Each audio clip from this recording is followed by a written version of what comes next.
Streamer University was actually insane. I don't even watch streaming. Like, I don't watch stream. I don't go on Twitch. I don't go on Kick. But I definitely tuned in a few times with Streamer University. And it's just so crazy. Like, it's so crazy about the internet because this man, from what I understand about Kai, he's just been streaming from his basement, eventually got more and more viewers, doing crazy stuff. This man literally shut down Twitch. I don't know if he does that regularly, but when I went on Twitch, because I saw these clips from Streamer University and you're just scrolling through, it's just different content creators, different creator, different creator, different creator, different creator, different creator, different creator, different creator, taking over Twitch.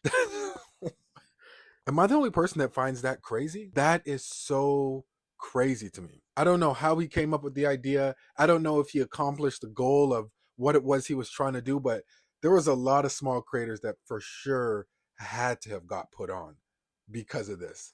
You know what I mean? Also, like, it's hard to tell sometimes whether what's happening on these streams, what was happening at Streamer University, it's hard to tell if it's real or if they're acting or if it's a blend of both.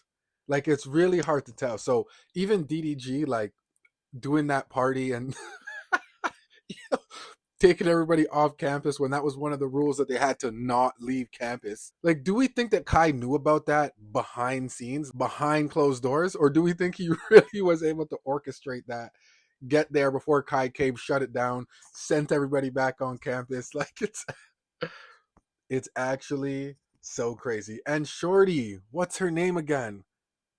Cooking with Kaya. I didn't see the clip, but was somebody really slapping her ass while she has a man and that man was waiting in a hotel room for her? Like, is that real? Or again, is that just fake? Are they just clout chasing?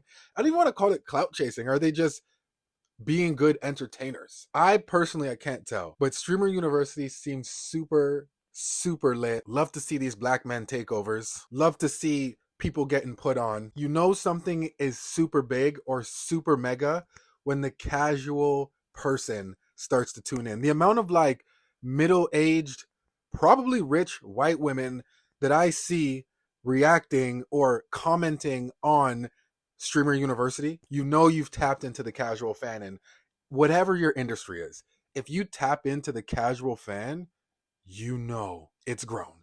You know that it's bigger than what it was. Because the casual fan usually only tunes in for a specific person or a specific thing. That's why when you see these guys like Jake Paul too doing boxing, you can't really hate on it.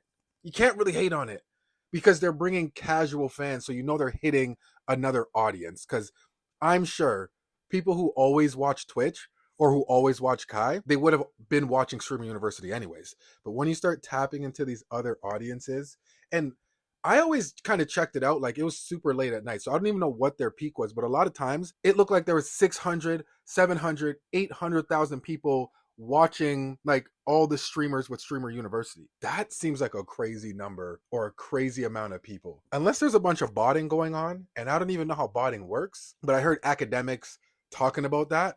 Or was it academics? I don't remember. It was one of those guys talking about like people just botting their viewership. I don't know, man. Whatever was going on with that, Streamer University seemed kind of lit.